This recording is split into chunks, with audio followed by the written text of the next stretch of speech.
मजेत आहात ना? आजचा व्हिडिओ बघितल्यावर तुमची मजा अजून वाढणार आहे. कारण या व्हिडिओच्या शेवटी तुमचे एक खूप मोठे कन्फ्युजन दूर होणार आहे. कारण या व्हिडिओमध्ये तुम्हाला एकच साऊंड असणारे 2 लेटर्स कसे आणि कधी वापरायचे हे समजणार आहे. आहे ना इंटरेस्टिंग काहीतरी? चला तर मग हा व्हिडिओ शेवटपर्यंत नक्की बघा. श्री टेस्ट सिरीज तुमच्यासाठी घेऊन येत आहे लर्न विथ फन ही सिरीज, ज्यामध्ये इंग्लिश लँग्वेजच्या बऱ्याच टिप्स अँड ट्रिक्स तुम्हाला सांगितल्या जातील. त्यामुळे तुम्ही इंग्लिश लँग्वेज एन्जॉय करू शकाल. चला तर मग सुरू करूयात लर्न विथ फन सिरीजच्या 5व्या व्हिडिओला. आपण मागच्या व्हिडिओमध्ये डब्ल्यू आणि व्हीचा साऊंड बघितला होता. काय साऊंड होता तो? व. आता अजून एक तसाच साऊंड आहे. कुठला साऊंड आहे? तर क.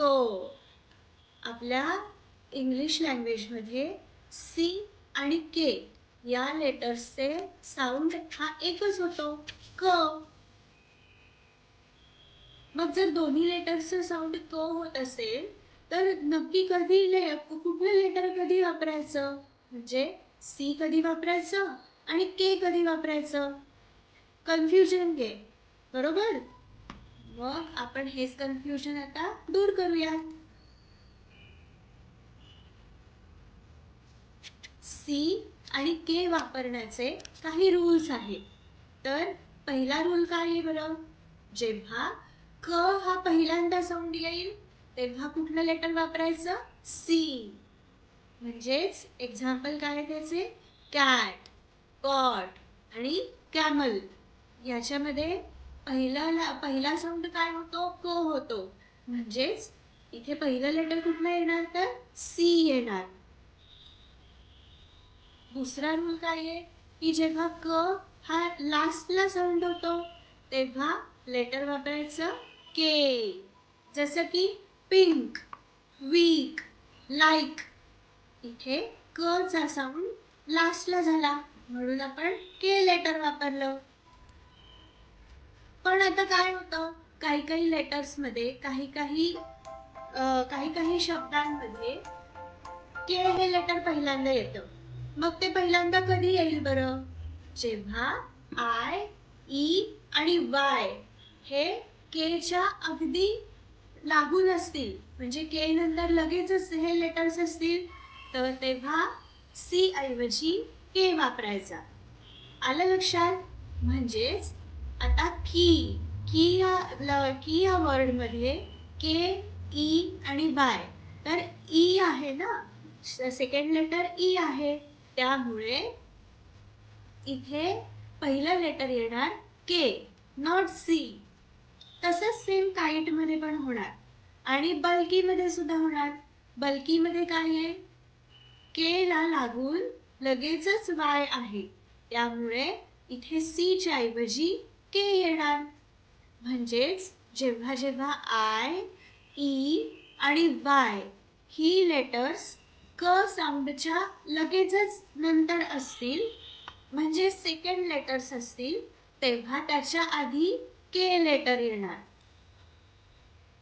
आता हे लक्षात ठेवायची गोष्ट आहे की सी, जेव्हा जेव्हा तुम्ही सी वापराल, कधी वापराल? तर जेव्हा जेव्हा ए, ओ आणि यू असेल तेव्हाच तुम्ही सी वापरायचं. आणि जेव्हा आय आणि ई असेल तेव्हा तुम्ही के वापरायचं. म्हणजे कसं? आता कॅटचं स्पेलिंग बघा. कॅटच्या स्पेलिंग मध्ये ए, सी नंतर लगेच ए, म्हणून आपण इथे के वापरायच्या आधी सी वापरला.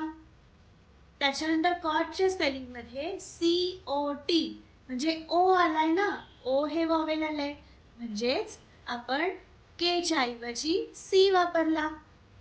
इथे कप मध्ये यू आलाय, म्हणजेच आपण के च्या ऐवजी सी वापरला. आलं लक्षात? आणि अजून एक्झाम्पल्स म्हणजे आय जेव्हा येईल काइट मध्ये आपण सी वापरू शकतो का? तर नाही. आपण काय वापरला? के वापरला, कारण इथे आय आलेला आहे, बरोबर? आणि केटलच्या स्पेलिंग मध्ये ई आलाय, त्यामुळे आपण सीच्या जागी के वापरला. आता हे तुम्ही ट्राय करा बरं. हे जे वर्ड्स दिलेले आहेत त्याच्यामध्ये सी किंवा के असं कुठलं लेटर तुम्ही वापरू शकता ते कमेंट्स मध्ये नक्की सांगा. समजले, लक्षात आलंय का? हे कन्फ्युजन दूर झालं का सगळ्यांचं? कसा वाटला व्हिडिओ? कमेंट्स मध्ये नक्की आन्सर सांगा. जर हा व्हिडिओ तुम्हाला आवडला असेल तर नक्की लाईक करा. तुमच्या इंग्लिश न आवडणाऱ्या मित्रांना हा व्हिडिओ नक्की शेअर करा, जेणेकरून त्यांना इंग्लिश आवडायला लागेल. आणि ज्या मित्रांना इंग्लिश ऑलरेडी आवडतंय त्यांचा इंटरेस्ट अजून वाढेल. त्यामुळे हा व्हिडिओ शेअर नक्की करा. या सिरीज मधल्या पुढच्या व्हिडिओसाठी या चॅनलला नक्की सबस्क्राईब करा. चला तर मग भेटूयात पुढच्या व्हिडिओमध्ये. Bye bye.